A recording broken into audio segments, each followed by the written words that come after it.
ये मैंने आज एक शख्सियत को बुलाया है और उन्होंने हमें इजाज़त दी कि उनके बारे में हम कुछ बातें सुने समझें। उनका जो लाइफ की जर्नी थी वो एक ब्यूरोक्रेट हैं, 1960 में शुरू हुई। उनका नाम बता देता हूँ, यशवंत सिन्हा जी। और कई अरसे से वो आईएएस में थे और 1970 में जेपी की मूवमेंट हुई तो उनका मन चाहा कि छोड़ छाड़ के मैं जेपी की मूवमेंट को ज्वाइन कर लूं, लेकिन उन्होंने नहीं की। उनको कहा गया कि आप छोड़ दीजिए, बाद में कर लेना अगर कोई मौका मिले तो। लेकिन ऐसा मुझे लगता है कि वो चाहते थे कि मैं पॉलिटिक्स में आऊं और 1984 में उनको मौका मिला और जनता पार्टी में शामिल हो गए। उसके बाद तो जनता दल हुई, फिर वीपी सिंह के साथ रहे, फिर चंद्रशेखर जी के साथ रहे। मैं ज़्यादा आपको बताऊंगा नहीं। वो इस देश के वित्त मंत्री रहे, 1990-91 में वित्त मंत्री थे। फिर जब बीजेपी ज्वाइन की 1993 में, उसके बाद जब वाजपेयी जी की सरकार बनी तब भी वो वित्त मंत्री थे 1998 से लेकर 2002 तक। और फिर वो एक्सटर्नल अफेयर्स मिनिस्टर भी रहे। उसके बाद भाजपा में तो थे ही, पर भाजपा भी छोड़ दी। उनसे ही सुनेंगे क्यों छोड़ी, कैसे छोड़ी, कब छोड़ी। और फिर उन्होंने अल्टीमेटली टीएमसी ज्वाइन की 1920 से लेकर 22 तक, और फिर 22 में वो प्रेसिडेंशियल कैंडिडेट बने ऑपोजिशन के। और फिर उन्होंने कहा कि मैं इसके बाद कोई पॉलिटिकल पार्टी ज्वाइन नहीं करूंगा और इंडिपेंडेंट रहूंगा और अपनी बातें देश के सामने रखूंगा। तो यशवंत सिन्हा जी, आपका बहुत बहुत स्वागत। मैंने सोचा कि आपके जैसे लोग जिन्होंने 1960 से लेकर आज तक हिंदुस्तान की राजनीति को सोचा है, समझा है और बहुत एक महत्वपूर्ण हिस्सा भी रहे उस जर्नी में। तो शुरुआत किससे करते हैं कि क्योंकि आप तो सेल्फ मेड हो, तो आपके परिवार के कितने लोग हैं, क्या कर रहे हैं, आपने आईएएस क्यों ज्वाइन की? आप तो लेक्चरर थे पटना यूनिवर्सिटी में, 2 साल आपने हिस्ट्री में लेक्चर दिया, पॉलिटिकल साइंस में लेक्चर दिया, तो आप आईएएस में क्यों आए? देखिए, उस समय जब मैं यूनिवर्सिटी में पढ़ रहा था तो जो आज अपॉर्चुनिटीज़ हैं वो उस ज़माने में नहीं थी। अगर आप समझते थे कि आप में कुछ काबिलियत है तो आप आईएएस आईएफएस के लिए ट्राई करते थे, सेंट्रल सर्विसेज के लिए ट्राई करते थे। वहाँ नहीं होता था तो स्टेट सिविल सर्विस एक ऑप्शन था। वहाँ भी नहीं हुआ तो फिर सेक्रेटेरिएट में क्लर्क बन जाइए, और नहीं तो टीचिंग में अगर आप खुशकिस्मत हैं तो यूनिवर्सिटी में लेक्चरर बन जाइए। प्राइवेट सेक्टर कोई प्रेफर्ड चॉइस नहीं था उस समय, और अपॉर्चुनिटीज़ भी बहुत कम थी। टी गार्डन्स में लोग जाते थे, टी गार्डन्स में जाते थे। और बिकॉज एक कंपनी हुआ करती थी जिसका नाम था मेटल बॉक्स, तो इसीलिए जो प्राइवेट सेक्टर में जाता था उसको लोग बॉक्स वाला बोलते थे हमारे यहाँ। Just as a matter of interest, my brother in law was the chairman of Metal Box. Okay. तो मेटल बॉक्स, तो फिर टिस्को टाटास का, चूँकि बिहार में जमशेदपुर में था तो कुछ लोग वहाँ भी जाते थे। तो ये ऑप्शंस थे। And my father, who is an advocate of the Patna High Court, was very keen that I should appear for the IAS और मैं IAS बन जाऊं। तो फिर जब मैंने एमए की परीक्षा पास की तो I was very lucky, because तुरंत मुझे पटना विश्वविद्यालय में लेक्चरर की नौकरी मिल गई। फिर बिहार पब्लिक सर्विस कमीशन ने उसको कंफर्म भी कर दिया। तो I had the confirmed job of a lecturer in Patna University when I took the IAS exam, 1959, और 60 में सेलेक्ट हो गए। तो सेलेक्ट हो गए। You were 12th in the All India examination. I was 12th in the All India rank, but I'll tell you because ये मेरे जीवन का एक बहुत बड़ा रिग्रेट है। अच्छा। बहुत बड़ा regret. I had done extremely well in the written examination. examination. अच्छा, But I ruined my IAS interview. Oh, I ruined it completely. I was so confident of myself that it turned into some kind of arrogance. oh, I see. So when I faced the board, I was arrogant before them. Oh, I see. I should have been perhaps very polite and considerate. लेकिन मैं थोड़ा arrogant Oh, I see. मेरा behavior रहा. तो उन्होंने मुझे केवल 140 out of 400, they gave me 140, Oh, I see. which was just 35%. तो उसके बाद भी because I had done extremely well in the written exam, so I Still, हाँ, I came 12th. लेकिन उसमें भी एक पेज था अच्छा, कि the person who was 11th had the same marks as me, O, but because he had more marks in the written exam, Oh. in the interview, तो उसको 11th रखा, मुझे 12th.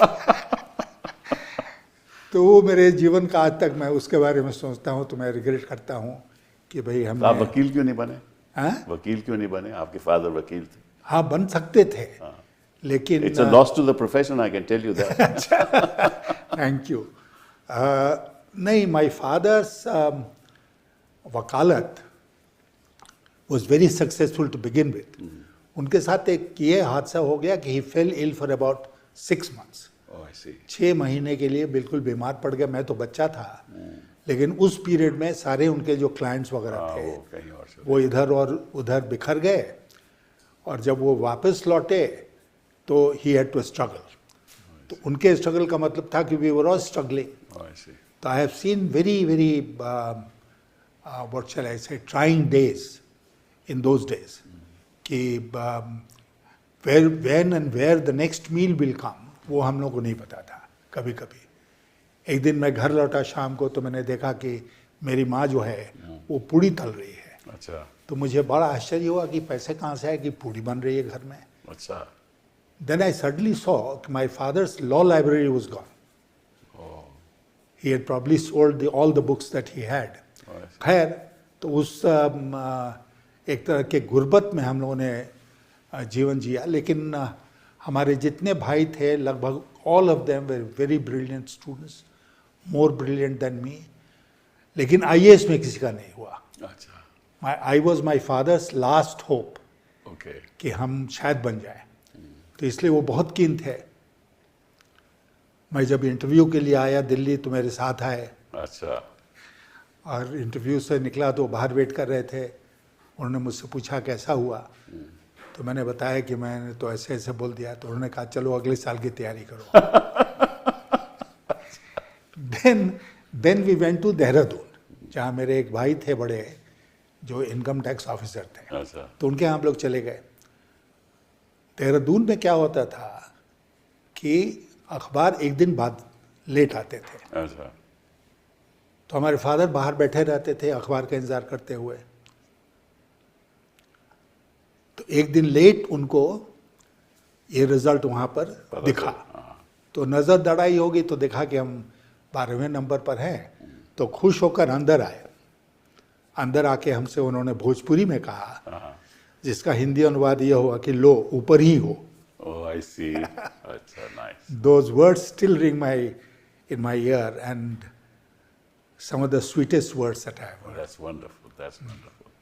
तो फिर उसके बाद जब IAS में आए आप तो फिर आपके कई महकमे आपने संभाले और फॉरेन पोस्टिंग भी आपकी हुई. बॉन में हुई, फ्रैंकफर्ट में हुई, where you were the consul general. In between आपको कॉमर्स मिनिस्ट्री में भी काफ़ी और इंडस्ट्री में भी काफ़ी आपको एक्सपीरियंस रहा. और उसके बाद आपको क्यों ऐसा लगा कि जब 1974 में जेपी मूवमेंट शुरू हुई, क्योंकि आप you were a very successful IAS officer, तो आपको मन में क्यों लगा कि मैं छोड़ दूँ? ऐसा हुआ कि I was a successful IAS officer लेकिन कुछ हमारे IAS करियर में जीवन में कुछ इस तरह की घटनाएं घटी जिससे मुझको निराशा भी हुई. अच्छा, मैं एक ज़िला था उस समय बिहार में, बिहार झारखंड एक थे. It was called Santhal Parganas. हाँ, I know Santhal. Largely predominantly a tribal That's district. Bihar का सबसे बड़ा जिला था विथ 44 ब्लॉक्स. तो मैं वहाँ का डिप्टी कमिश्नर बन गया. तो वहाँ डिप्टी कमिश्नर जब मैं था, इसी बीच में बिहार में रेजीम चेंज हो गया 67 में। आपको याद होगा कि बहुत सारे उत्तर भारत के प्रदेशों में कांग्रेस पार्टी हार गई जी हाँ। और कुछ मिली जुली सरकारें बनी, तो बिहार में भी बनी। और महामाया प्रसाद सिन्हा करके एक राजनेता थे, who became the chief minister. अच्छा। We also happen to be distantly related because he अच्छा। was also a Kayastha. तो वो आए हमारे यहाँ संथाल परगना में, Dumka was the district headquarters। तो वो आए तो कुछ बात बिगड़ गई। अच्छा। और मेरे लिए जीवन में Kapil ji, honour has been a very important issue, कि ऑनर के साथ मैंने कभी कॉम्प्रोमाइज नहीं की। तो वहाँ पे उनसे मेरा झगड़ा हो गया। अच्छा। माया बाबू से। तो नेचुरली बिटवीन द किस चीफ, बात पे झगड़ा हुआ? झगड़ा इस तरह हो गया कि कुछ लोग आगे उनसे मिलने, और जिगर के टुकड़े वो कहने के बहुत आदी थे। अच्छा अच्छा। और उन लोगों ने कुछ हमारी शिकायत की। ओ ऐसी, हाँ तो अक्सर होता है ये। हाँ, तो फिर तो उन्होंने हमसे पूछना शुरू किया उन सब लोगों के सामने सर्किट हाउस में, कि इसका क्या हो रहा है, उसका क्या हो रहा है। और फिर उसके बाद क्या हुआ कि उनके साथ जो इरिगेशन मिनिस्टर आए थे, वो सीपीआई के थे, कम्युनिस्ट पार्टी ऑफ इंडिया के। उन्होंने किसी बात पर मुझसे कहा कि you don't deserve to be deputy commissioner. Oh I see. अब सबके सामने वो ये बात कह दी उन्होंने, अब मुझे बर्दाश्त नहीं हुआ। तो I looked at the chief minister and I said, sir I should not be treated like this. अच्छा। तो महाबाबू को लगा हमारी शक्ल से कि गुस्से में है, अब इस सभा को यहाँ भंग करना चाहिए। तो उन्होंने भंग कर दिया उसको। फिर हम लोग चाय का इंतजाम था, एक छोटे कमरे में चाय के लिए गए। वहाँ पर महामाया बाबू ने हमसे कहा कि डीसी साहब, आपको इस तरह का बर्ताव नहीं करना चाहिए था। अच्छा। तो मैंने कहा, साहब मुझे नहीं करना चाहिए था कि मंत्री महोदय को नहीं करना चाहिए था? ये जो पब्लिकली हमको डेनिग्रेट कर रहे हैं। कलेक्टर होते हुए काफी हिम्मत दिखाई आपने। हाँ, तो उसके बाद खैर वो बात बढ़ गई। I was the weaker party, he was the chief minister. वो लौट के पटना गए, वहाँ से चीफ सेक्रेटरी का फ़ोन आया मेरे पास कि भाई you have been transferred and you have been asked to report to Patna. अच्छा। क्या हुआ मैं नहीं जानता हूँ। मैंने कहा कि मैं जानता हूँ, मैं पटना आऊँगा तो आपको बताऊँगा। तो मैं ट्रांसफ़र हो गया और मैं पटना आ गया। पटना में because I had quarrel with the chief minister और आर्ग्यूड विथ हिम, तो no minister was prepare to touch me with a barge pole. Oh I see. हाँ, कि अपने विभाग में नहीं। तो हम छुट्टी पर चले गए। अच्छा। हाँ, 2 महीने के बाद मेरे जीवन में बड़ा भारी एक टर्न आया कि मेरा यहाँ कॉमर्स मिनिस्ट्री में हो गया एज अंडर सेक्रेटरी। बिकॉज हम गवर्नमेंट ऑफ इंडिया के लिए ऑप्ट किए हुए थे। तो कॉमर्स मिनिस्ट्री में KB. Lal the great, yes, हम लोग उनको खुदा बोलते थे। He was the commerce secretary. My father in law was also in the ICS। तो दोनों कॉलीग्स थे मध्य प्रदेश काडर के। तो उन्होंने बताया होगा कि भाई नाम आया हुआ है। हाँ नेचुरली। तो उन्होंने कहा बिल्कुल, वो चीफ मिनिस्टर से उसका झगड़ा हुआ है, तब तो मैं ज़रूर लूँगा।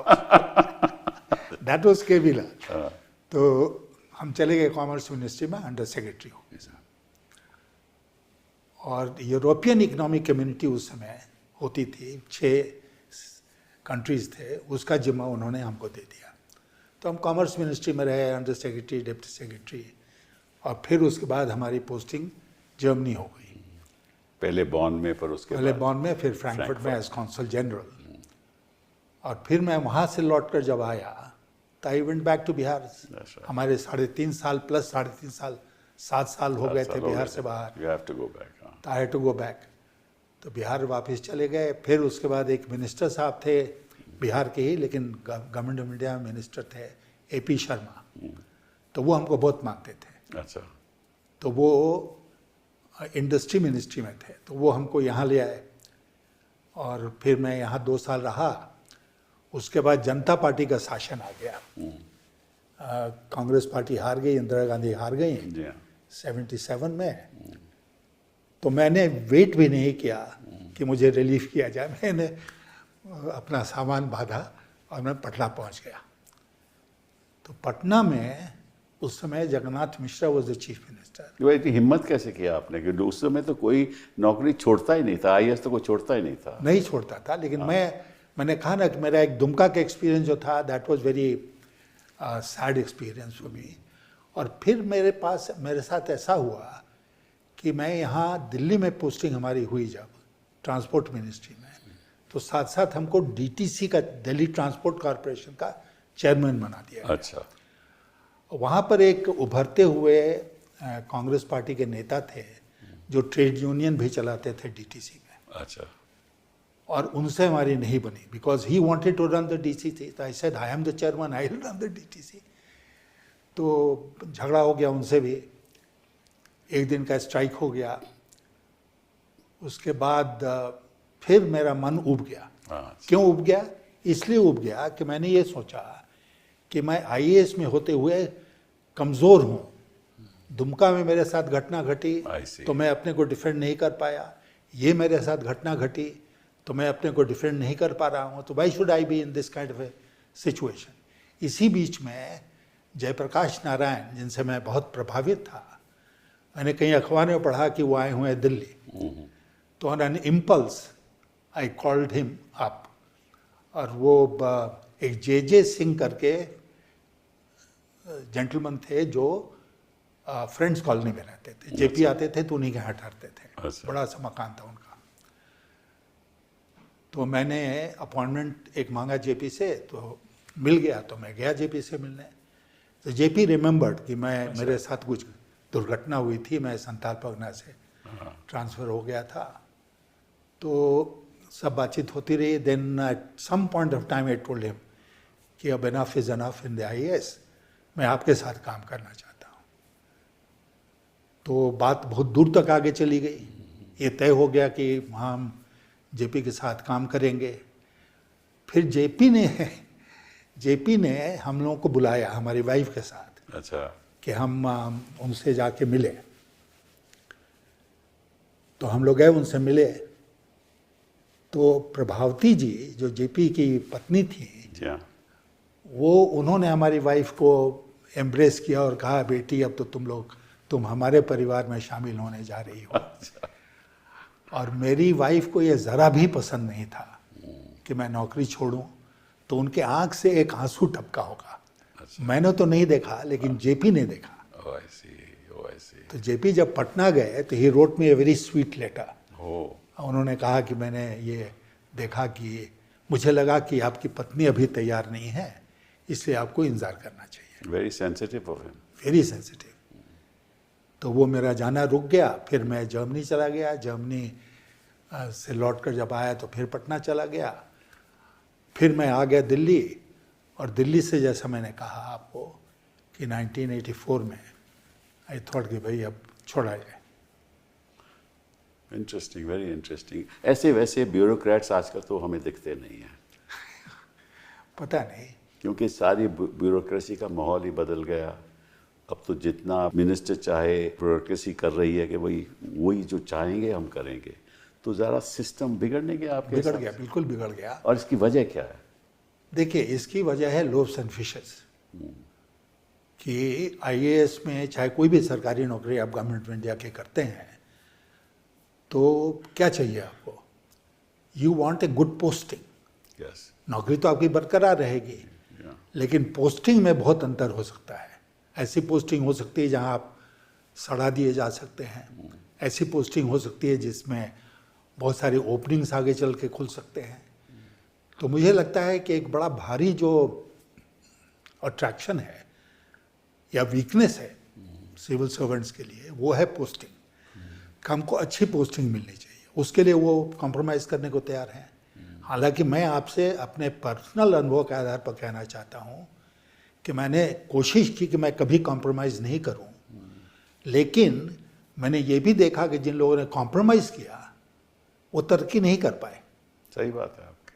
वो कुछ दूर तक चले, फिर वो मिनिस्टर बदल गए, वो रेजिम बदल गया, तो फिर वो जहाँ के तहाँ रह गए। अब मैं जैसे आपको बताना चाहता हूँ कि मैं जब बिहार लौट कर गया 1977 में, I had never met Karpoori Thakur in my life, अच्छा, बट वो दुमका में जो घटना घटी थी सबको मालूम था। सबको मालूम था। कर्पूरी जी बिहार के चीफ मिनिस्टर बन गए। उन्होंने चीफ सेक्रेटरी को कहा कि मुझे एक कट्टर ईमानदार अब कोई दूसरे लोग यूज़ करते हैं लेकिन उन्होंने कहा कि मुझे बहुत ईमानदार एक अफसर आप ढूंढ के दीजिए जो मेरा अच्छा, प्रिंसिपल सेक्रेटरी बने। तो चीफ सेक्रेटरी ने मुझे फ़ोन किया कि भाई 2-3 नाम हम लोग कंसिडर कर रहे हैं, would you like to go and serve as principal secretary to the chief minister. तो मैंने कहा मैं बताता हूँ आपको। फिर I consulted a few friends, उन्होंने कहा भाई बड़ा भारी अच्छा ऑफर है, इसको मान जाओ। तो मैंने स्वीकार कर लिया। अच्छा, तो उसके बाद उन्होंने सजेस्ट किया होगा, कर्पूरी जी याद रखते मुझे, हालांकि मैं मिला नहीं था, तो ही अप्रूव्ड माई नेम। अच्छा, तो मैं उनका प्रिंसिपल सेक्रेटरी बन गया without having ever met him in my life. Oh I see, हाँ, इंटरेस्टिंग। बल्कि मैं जब पहली बार ऐसे ऐसे पॉलिटिशियंस भी होते थे, without meeting somebody you can make him principal secretary. बताइए हाँ, कर्पूरी मतलब कि जी ने वो राजनीति का माहौल बदल गया, इसका मतलब। बिल्कुल बदल गया। आप कोई ऐसा थोड़ी करेगा। अभी तो चुन चुन के अपने प्रिंसिपल सेक्रेटरी लगाते हैं, बनाते हैं, और वही बनाते हैं जो उनके काम करेंगे, चाहे वो सही हो गलत हो। ये हाल है आज के दिन। तो आप देखिए कि मैं माई स्ट्रेंथ वॉज कि मैं कर्पूरी ठाकुर के साथ लगभग 2 साल रहा। फिर वो चीफ मिनिस्टर नहीं रहे, उनके बदले जनता पार्टी के ही राम सुंदर दास वहाँ चीफ मिनिस्टर बन गए। फिर ये हुआ कि साहब यशवंत सिन्हा को तो हटा देंगे, ये कर्पूरी ठाकुर के आदमी हैं। हाँ? लेकिन for some reason Ram Sundar Das decided that he will continue with me, और मैं उनके साथ कंटिन्यू किया। फिर वो सरकार चली गई, प्रेसिडेंट रूल लग गया तो गवर्नर थे वहाँ पर AR किदवई। अच्छा, उन्होंने मुझे बुलाया और उन्होंने कहा कि भाई ये जो एडिशनल वर्क मेरे पास आ रहा है ये तुम संभालोगे।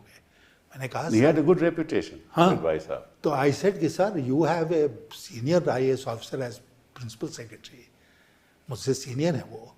अच्छा, तो उन्होंने कहा कि नहीं वो जो काम करते थे वो करेंगे, ये नया काम तुम करोगे। So for 4 months or so, Kapil ji, I remained, my designation was Principal Secretary to Chief Minister Bihar, without there being a Chief Minister. Interest. फिर उसके बाद AP शर्मा यहाँ मिनिस्टर बन गए 1980 में। तो उन्होंने फिर बहुत आग्रह करके इंदिरा गांधी से मुझे यहाँ उन्होंने बुला लिया।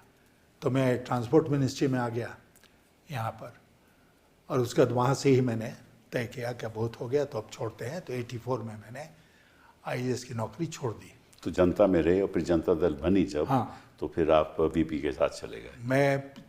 मेरी वो भी जो थी, that was also an accident, and let me tell you कि accidents have played a very major role in my life.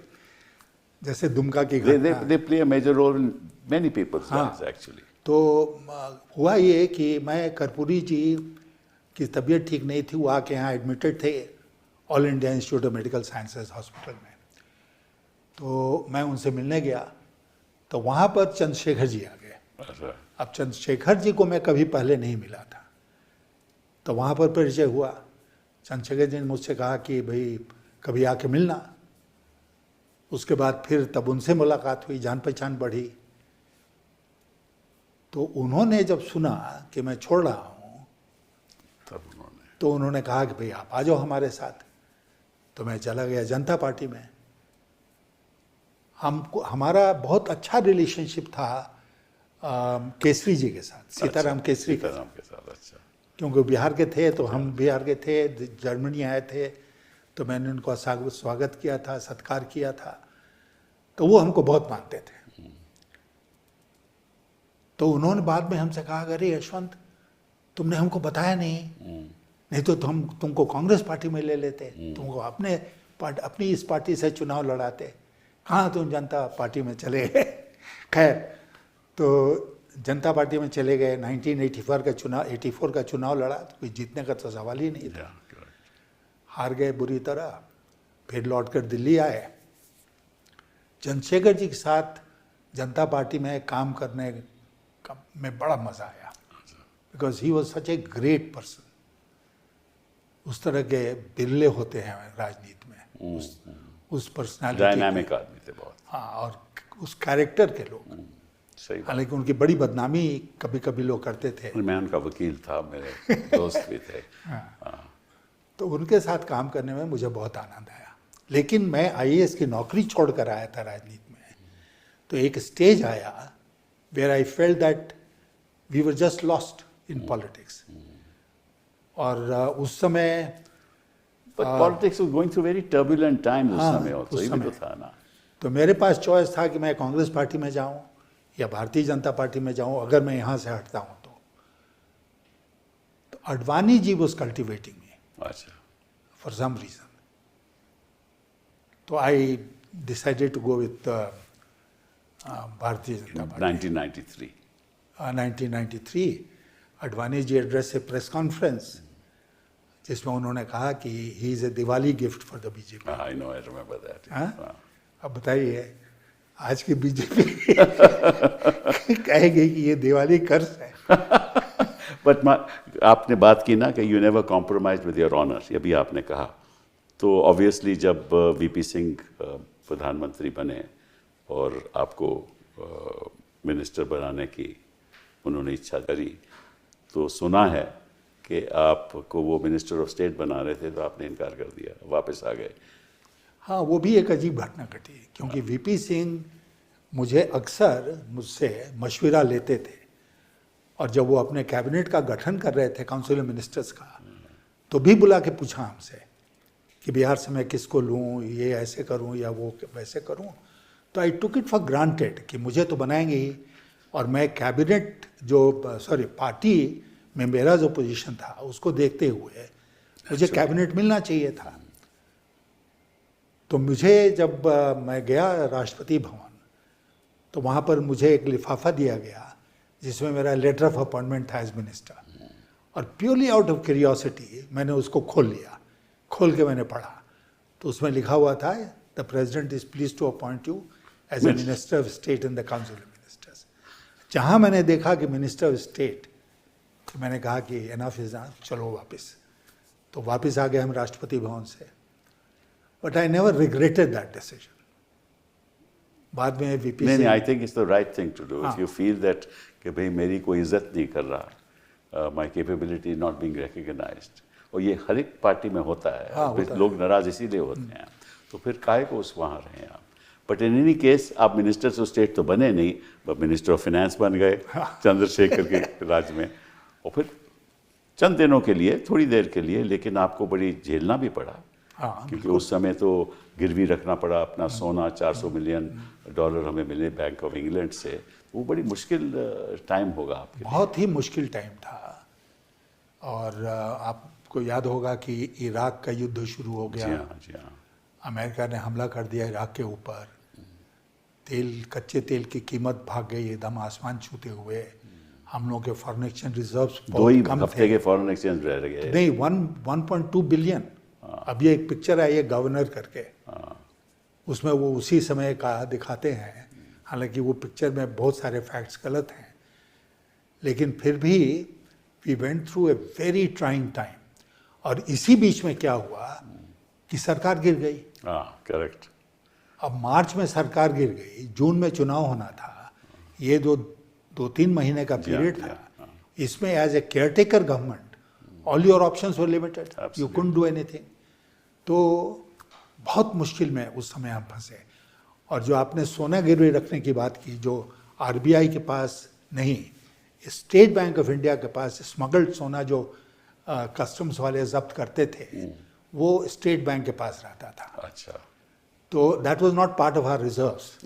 तो हमको ये एडवाइस किया हमारे मिनिस्ट्री के लोगों ने और आरबीआई के गवर्नर ने कि उस सोना को हम लोग गिरवी रखें, और जो भी हम लोगों को 300-400 मिलियन डॉलर मिलता है उससे तब तक लेकर काम चलाएं।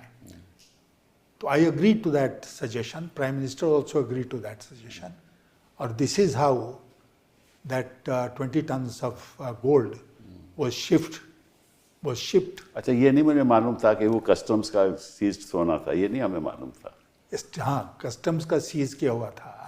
बाद में, और मैं I don't hold it against doctor Manmohan Singh, कि बाद में जब वो फाइनेंस मिनिस्टर बने तो 40 और 44 टन्स ऑफ आरबीआई गोल्ड अच्छा, which form part of our reserves, उसको गिरवी रखना पड़ा था उस समय भी स्थिति बहुत खराब थी। To get over the crisis. That's correct. और उसमें आईएमएफ, हमको याद है कि हम लोग आईएमएफ गए, we got some concession, some loan from them, but उनका ये था कि भाई बजट प्रेजेंट करो, Yeah.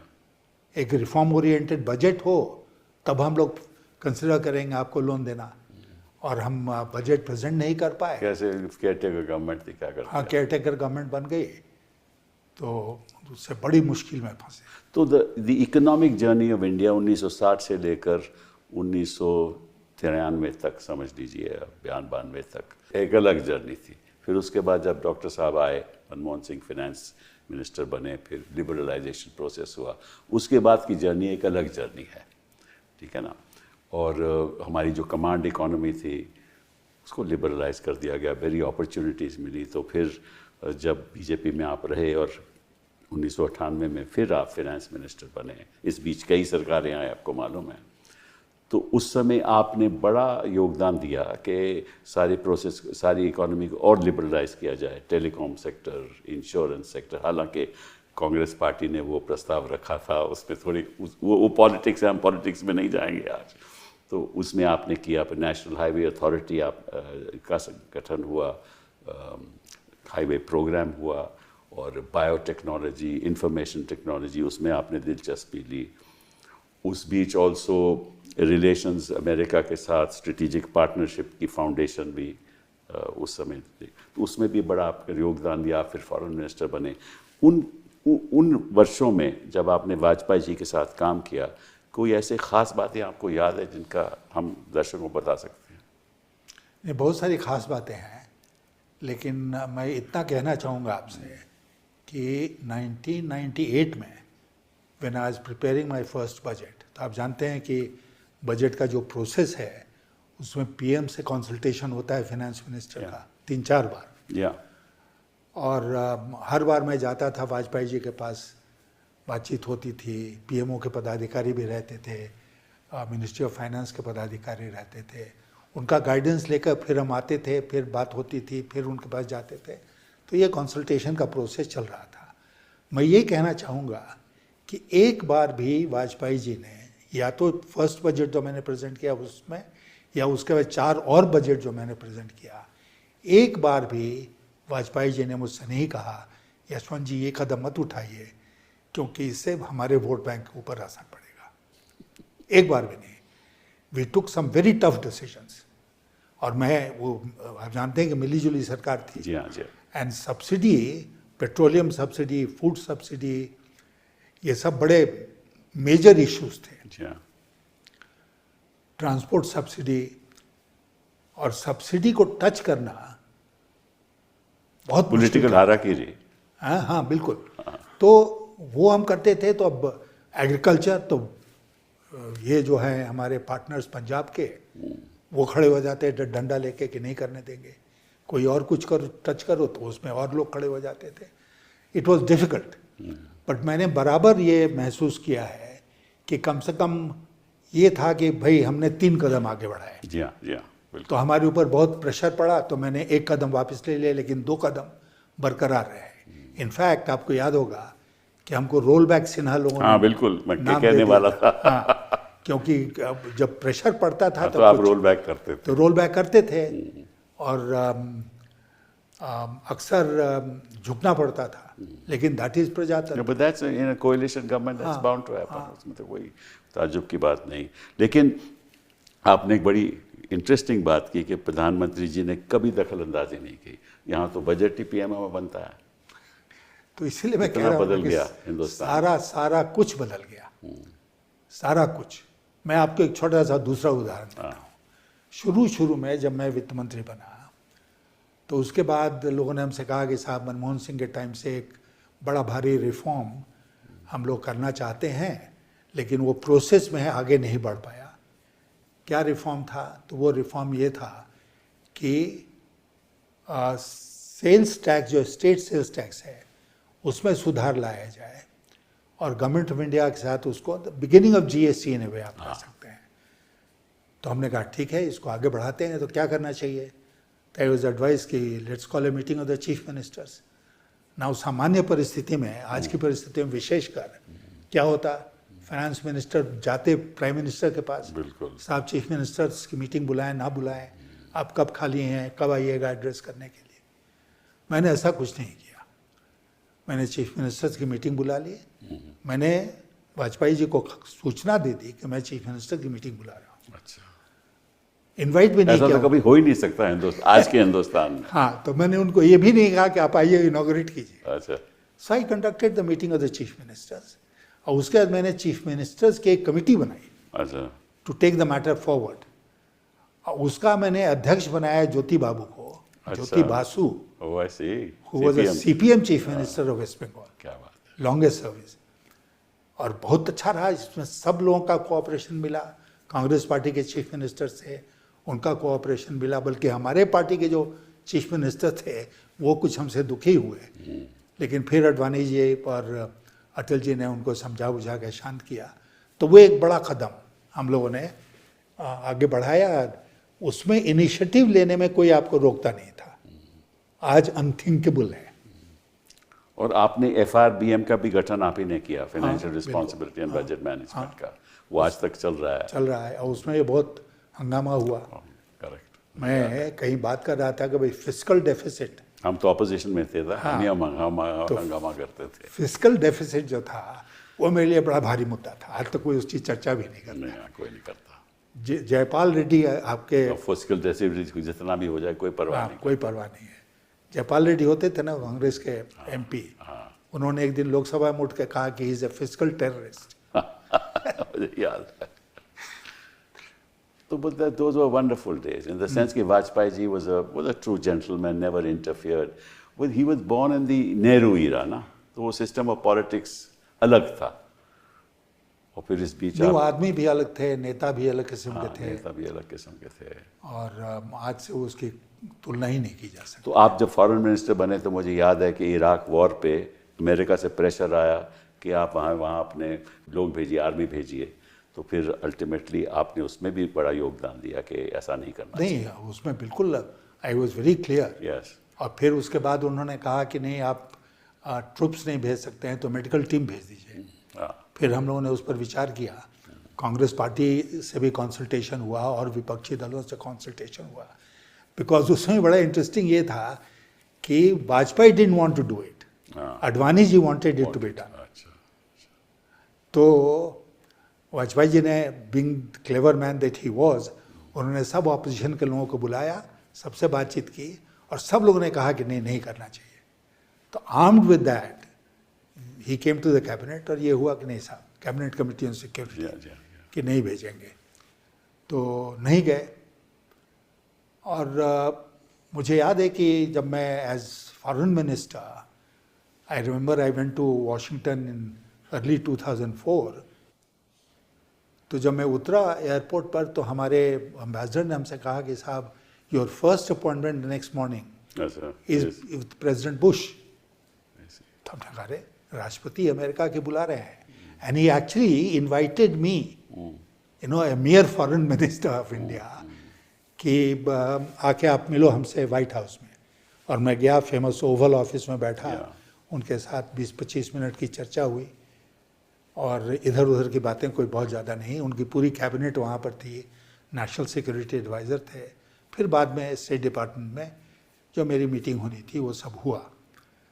एक बात लेकिन मैं यहाँ कहूँगा, I was probably the first and so far the only foreign minister of India who has met the president in his own capacity in the White House. In the White House. लेकिन हम लोगों ने घर यहाँ आके हिंदुस्तान में ये नहीं कहा कि डंका बज रहा है, डंका बज रहा है। मैंने कहा आपने कोई सेल्फी नहीं किया वहाँ, दिखाया नहीं। मतलब कि बुश साहब गोदी के मीडिया दस्तखत नहीं से, था उस समय। उस समय गोदी मीडिया बुश साहब के दस्तखत से वो आया भी। आप जानते हैं उनका सिस्टम। बिल्कुल बिल्कुल। कि उनका आया, मेरे, हम वो दोनों बैठे हुए हैं ओवल ऑफिस में, लेकिन डंका बज रहा है ये किसी ने नहीं कहा, जबकि डंका बजना शुरू हो गया था इंडिया का। आप हमारे फिर जब कांग्रेस की सरकार बनी 10 साल रही, ऑपोजिशन में रहे, और वैसे ही चलता रहा। मतलब कि हमने भी प्रयास किया कि देश को आगे बढ़ाएं, पावर्टी कम करें, नई चीज़ें लाएं। तो वो भी कार्यकाल ठीक ठाक था, हमारी इकोनॉमिक ग्रोथ भी ठीक ठाक ही थी। फिर ऑफ कोर्स हिंदुस्तान फिर बदल गया। मतलब कि 1950 से लेकर 1992 तक, 92 से लेकर 2014 तक, और फिर 2014 हिंदुस्तान का नक्शा बिल्कुल बदल गया। आपके क्या ख्याल आते हैं ये जो नया नक्शा है हिंदुस्तान का, हम कहाँ जा रहे हैं, कहाँ पहुँचेंगे? कहीं नहीं पहुँचेंगे। अच्छा। इस रास्ते चल के हम कहीं नहीं पहुँचेंगे। मैं थोड़ी देर पहले आपसे सब्सिडी की बात कर रहा था। जी हाँ। आप ओवर 80 करोड़ लोगों को इस देश में मुफ्त का भोजन दे रहे हो, वो पैसा कहाँ से आ रहा है? अभी तो गॉड हैड बीन काइंड, तो हमारे पास स्टॉक्स हैं फूड ग्रेन्स के, तो क्या नहीं होंगे तो इंपोर्ट करके खिलाएंगे उनको।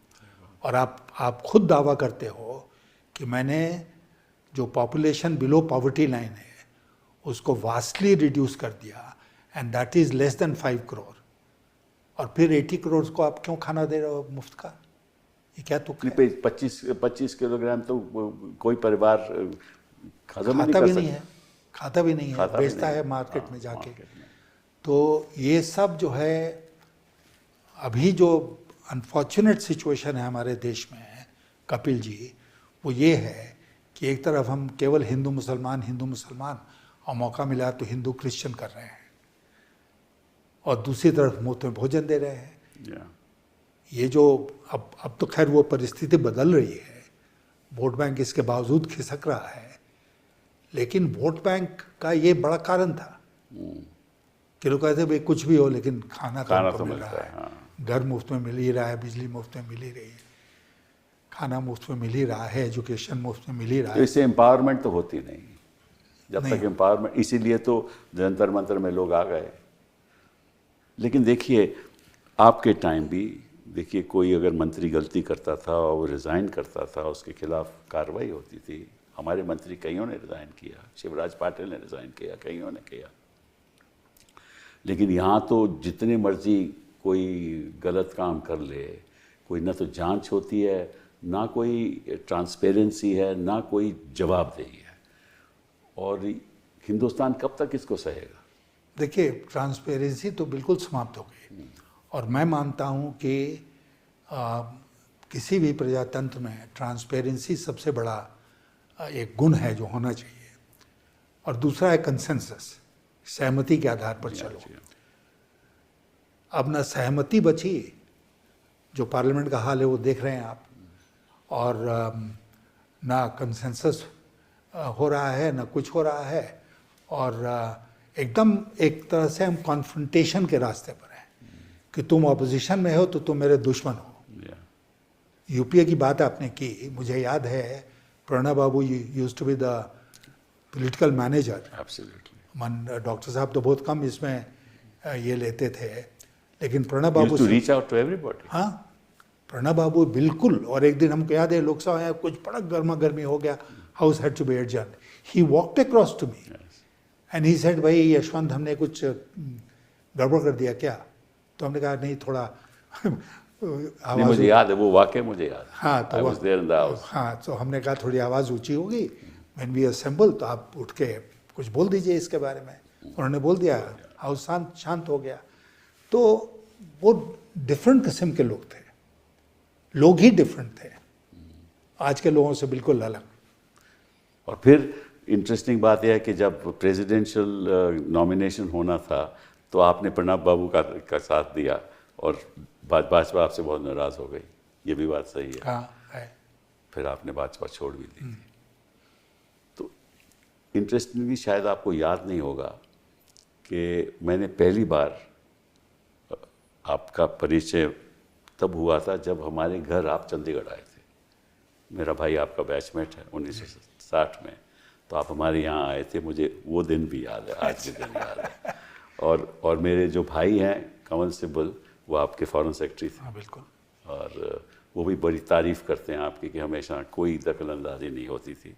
और आज के दिन तो फॉरेन सेक्रेटरी की तो कोई अहमियत ही नहीं है। तो आपको मैं एक घटना बताऊं। हाँ बताइए।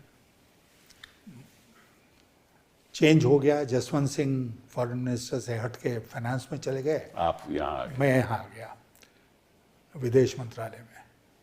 इसी बीच में एक फाइल गई थी पीएमओ में, अब पीएम के दस्तखत से वापस आई, जिसमें ये आदेश हुआ था कि जो बॉम्बे का घर है वो नस्ली वाडिया को दे दिया जाए। बड़ी भारी प्रॉपर्टी थी। जब वो फाइल वापस लौट कर आई तो आई वो आपके भाई कंवल सिब्बल के पास, फॉरेन सेक्रेटरी के पास, तो वो लेके मेरे पास आए। उन्होंने कहा साहब ये गलत फैसला है। हमने कहा मैं सहमत हूँ आपसे, ये गलत फैसला है, लेट्स आस्क फॉर रिकंसिडरेशन। तो he wrote a long note और उसके बाद हम लोगों ने फिर वो फाइल सबमिट की पीएमओ में and it came back with the PM's order कि मत करो। अच्छा, ये बहुत कम लोग जानते हैं इस बात को, लेकिन कंवल सिब्बल उस समय bureaucrats would stand up for the right thing. बिल्कुल नोबडी यूज्ड टू माइंड, हाँ, nobody used to mind. In fact it was appreciated. नहीं तो ऑर्डर बदलता नहीं। और ये जो राम मंदिर में हुआ है ये घपला, इसका प्रभाव पड़ेगा आप? बहुत, हमको लगता है कि इसका बहुत प्रभाव ऑलरेडी पड़ रहा है जनमानस पर। क्योंकि देखिए जो फैक्ट है वो ये है ना कि ये लोग रिलीजन और हिंदुत्व वगैरह में कोई इंटरेस्ट इनको नहीं है। They were using it as a political tool, that's right. Vote bank के लिए यूज़ करते थे। और उसके बाद अब वहाँ पर जो चढ़ावा आ रहा है उसमें चोरी हो रही है। तो इसका जनमानस के ऊपर बहुत प्रभाव पड़ा है और हमको आने वाले दिनों में इसका असर देखने को और ये जो बांकीपुर की हार है इनकी, प्रशांत किशोर की जीत है, you think it's a signal of what's going to happen in Bihar? मैं मानता हूँ कि इट इज़। अच्छा, जब वहाँ के मुख्यमंत्री महोदय कहते हैं कि मैं फिजिक्स की यूनिवर्सिटी खोलूँगा। बिहार में बिहार बैकवर्ड रहा, बिहार में बहुत कमियां रही, लेकिन बिहार एक पढ़ा लिखा प्रदेश है। बिल्कुल बिल्कुल।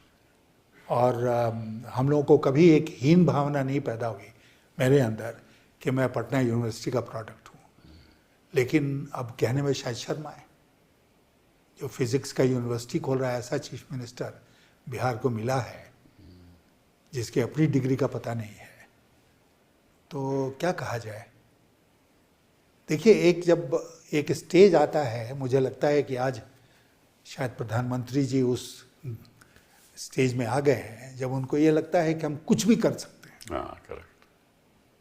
और कुछ भी करके हम निकल जाएंगे, जनता उसको स्वीकार कर लेगी। डिमोनेटाइजेशन कर दिया, कितना बुरा असर पड़ा अर्थव्यवस्था के ऊपर। और बुरा असर ही नहीं पड़ा कपिल जी, मैं आपसे ये कहना चाहूँगा कि क्या आप जानते हैं, आप पार्लियामेंट में इतने वर्षों से, आप बताइए कि एक भी केस कोई हुआ ब्लैक मनी के खिलाफ? बिल्कुल भी नहीं, बिल्कुल। तो क्या मतलब इसका मतलब ये हुआ कि almost 100% of the cash was converted. It was all converted, Yes. It became white money. सही बात है। किसकी मदद के लिए? लेकिन अब ये देश सवाल नहीं आपको पूछता मालूम है कि क्यों हुआ ये सब? नहीं, मैं जानता हूँ। तो इसीलिए तो उन्होंने किया। और फिर कह रहे थे कि मुझे 30 दिन दे दो, चौराहे पे जो आप सजा दोगे। तो ना चौराहे पे कोई गया तो सजा मिली, सजा तो हम भुगत रहे हैं कितने सालों के इनके कार्यकाल में। और ये जो जंतर मंतर का मूवमेंट है ये भी across caste line according to me. हाँ है, बिल्कुल। और मैं आपसे ये भी अर्ज करना चाहूँगा कि इस देश में ऐसे बहुत सारे चुनाव हुए हैं जहाँ people have just given up on caste. That's right. और मुझे लगता है कि अगला जो भी चुनाव होगा, जब भी आपका बांकीपुर का चुनाव, हाँ, it's itself is the next. हाँ, ये बिल्कुल। तो इसलिए नहीं, ये जो तीनों उपचुनाव हुए, बांकीपुर, दातिया तो जीत ही गई, मैंने प्रशांत किशोर जीत गए और कांग्रेस पार्टी जीत गई। और गुजरात का जो उपचुनाव हुआ इसमें इनका वोट शेयर बहुत कलेप्स किया है। करेक्ट। अब कुछ गुजरात के लोग भी कह रहे हैं कि भैया ये विकसित भारत की बात हो रही है, वहाँ पानी में लोग जो इनका बनारस है, ये तो क्योटो बनाने वाले थे। वहाँ तो आप देख रहे हो क्या हो रहा है बनारस में। तो ये ज़्यादा तेज चलने नहीं वाला नहीं है। तो फिर ऑपोजिशन को भी इकट्ठा होना चाहिए। अब मैं समझता हूँ कि इकट्ठा होना चाहिए। हमको लगता है कि opposition should get together and start A popular movement. Yes, movement इनको सड़कों उतरना चाहिए, बिल्कुल बिल्कुल। सरकार का विरोध करना चाहिए। और मेरे हिसाब से सरकार का ही नहीं, वो तो खैर विरोध करना ही चाहिए, बट सड़कों पे उतरना चाहिए against the election commission of India. Also, ठीक है ना, बिल्कुल। ये बहुत ज़रूरी है। और जो जुडिशरी में अन्याय हो रहा है उसको भी उजागर करना चाहिए कि भाई अभी मैंने पढ़ा कि टिस्ट के स्टूडेंट्स ने कहीं बोला कि भाई शारजिल अमाम को और उमर खालिद को रिलीज़ करना चाहिए, जज ने बेल नहीं दी कि दिस इज़ एंटी नेशनल। ये किस किस्म की जुडिशरी है और किस किस्म का इलेक्शन कमीशन है? तो ये तो एक नेशनल मूवमेंट बनना चाहिए। बिल्कुल। इन संस्थाओं को अपना सही काम करना चाहिए, अदरवाइज तो मामला बड़ा बिगड़ जाएगा। तो नहीं, इलेक्शन कमीशन ने तो खैर हद ही कर दी। मैं कहीं कह रहा था कि I was always very proud of the fact that I was in the Indian administrative service, लेकिन चीफ इलेक्शन कमिश्नर श्रीमान ज्ञानेश जी को देखकर मुझे अब शर्म आती है। very sad, but your journey is a matter of inspiration for many.